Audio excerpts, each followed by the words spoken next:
Bismillahirrahmanirrahim. Assalamualaikum warahmatullahi wabarakatuh.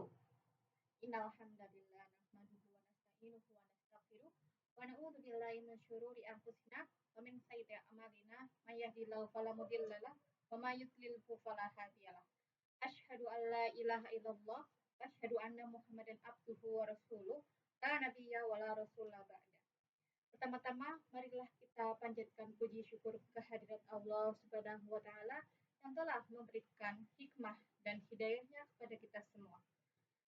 Yang kedua kalinya, salawat serta salam kita haturkan kepada Nabi Muhammad, Nabiullah Muhammad Sallallahu Alaihi Wasallam yang akan memberikan syafaatnya kepada kita semua yaumul akhir nanti.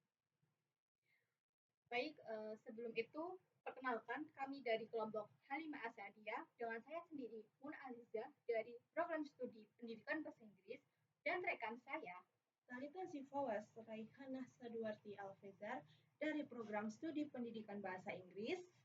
Baik, oke, hadirin yang kami hormati, pada kesempatan ini izinkan kami menjelaskan terkait peran Gen Z dalam menentukan arah masa depan. Kita semua sepakat bahwa bangsa yang besar adalah bangsa yang mampu mempersiapkan generasi mudanya dengan sebaik-baiknya. Hari ini, generasi muda yang sering disebut sebagai generasi Z atau Gen Z, yaitu mereka yang lahir pada tahun 1997 sampai 2012, memegang peran penting sebagai agen perubahan.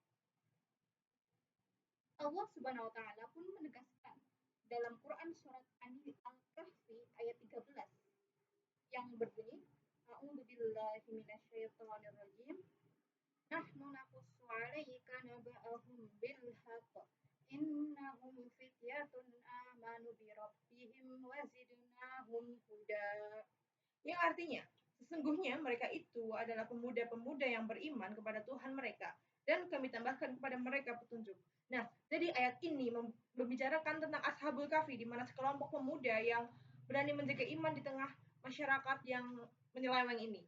Nah, ini adalah suatu bukti betapa luar biasanya peran pemuda dalam mempertahankan suatu kebenaran.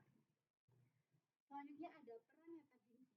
Lalu bagaimana sih seharusnya peran Gen Z sebagai generasi penerus? Nah, sebelum kita membahas tentang peran Gen Z, ada baiknya kita membahas tentang nilai spiritualnya dulu. Nah, jadi di sini selain surat Al-Kahfi tadi, disebutkan juga dalam Quran surat An-Nisa ayat 9 yang sebagaimana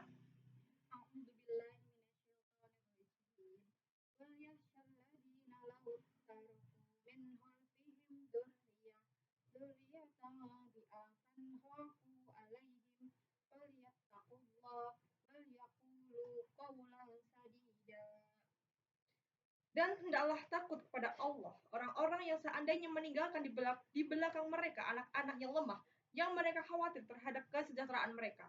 Oleh sebab itu, hendaklah mereka bertakwa kepada Allah dan hendaklah mereka mengucapkan perkataan yang benar.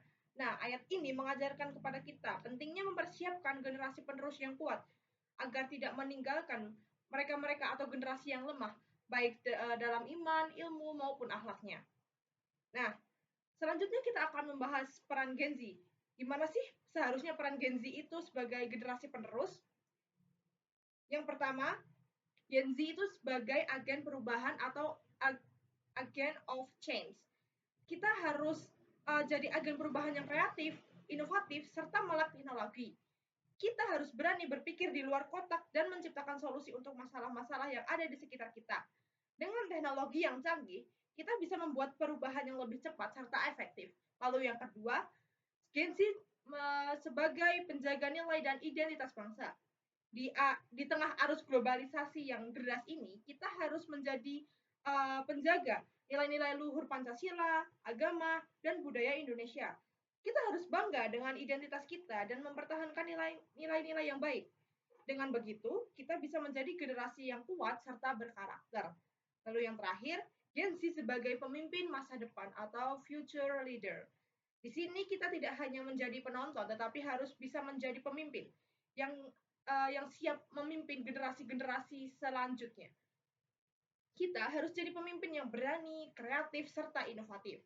Kita bisa memimpin di lingkungan keluarga, sekolah, kampus, masyarakat, dan manapun itu. Dengan menjadi pemimpin, kita bisa membuat perubahan yang lebih besar dan membawa dampak positif bagi banyak orang. Jadi, apa yang bisa kita lakukan untuk menjadi agen perubahan yang keren?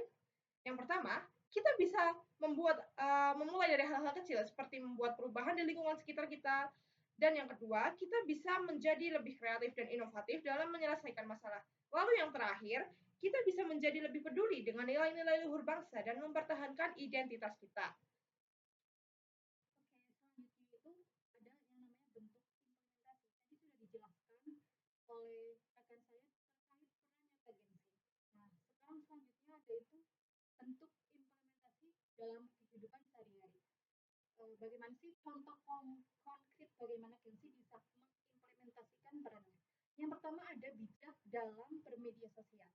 Nah, semakin hari sekarang banyak media yang menggiring pada opini yang berdampak negatif. Maka, sebagai agensi yang baik, gunakan media sosial itu untuk menyebarkan informasi yang bermanfaat dan menolak hoax dan memberikan dakwah kebaikan yang membawa dampak positif untuk lingkungan sekitar.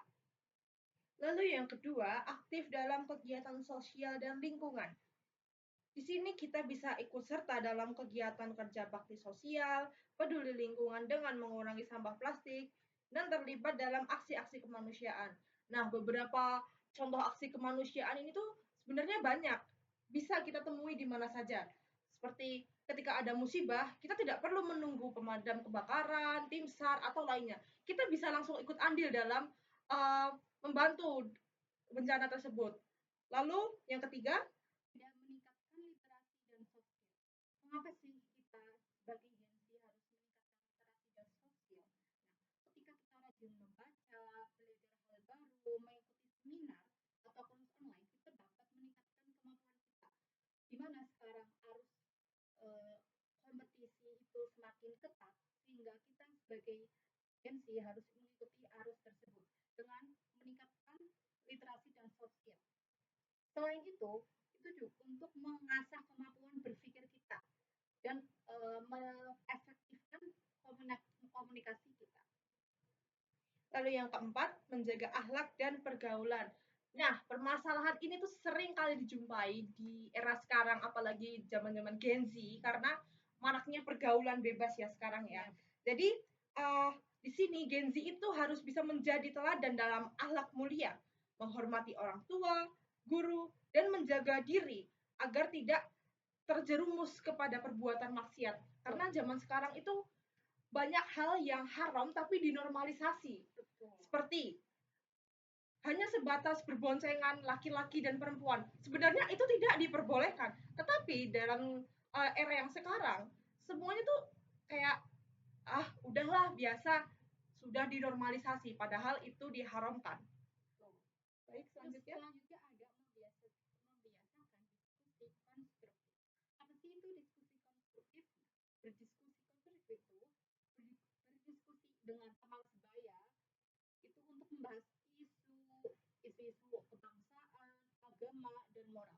Nah, itu tuh untuk meningkatkan pola pikir kita.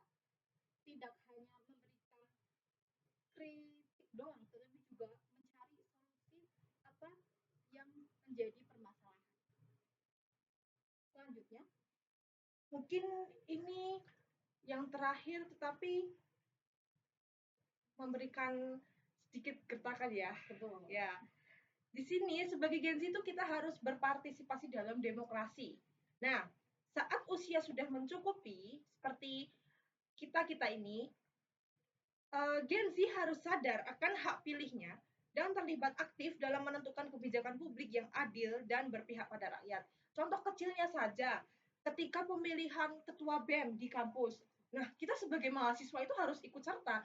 Jangan kayak, iya, kita tidak boleh suara putih ya istilahnya. Betul, kita tidak boleh pasrah dengan hasil yang ada. Kita harus menyuarakan suara kita.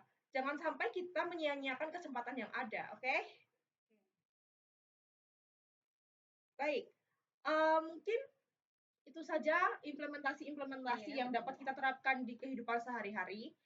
Dan hadirin yang kami hormati, Sebagaimana Ashabul Kahfi mampu menjadi penentu arah di zamannya, maka Gen Z atau generasi Z hari ini pun harus mampu mengambil peran penting untuk menentukan arah masa depan bangsa. Ya, semoga kita semua, terutama generasi muda, senantiasa menjadi pribadi yang beriman, berilmu, berakhlak mulia, dan siap berkontribusi bagi agama, bangsa, dan negara. Mari kita bersama-sama wujudkan cita-cita bangsa dengan menjadi generasi yang kuat, Berdaya saing dan berwawasan global, namun tetap berakar pada nilai-nilai agama. Baik, sekian dari kami. Kurang lebihnya mohon maaf. Wabillahi taufiq wal hidayah. Wastabikul khairat. Wassalamualaikum warahmatullahi wabarakatuh.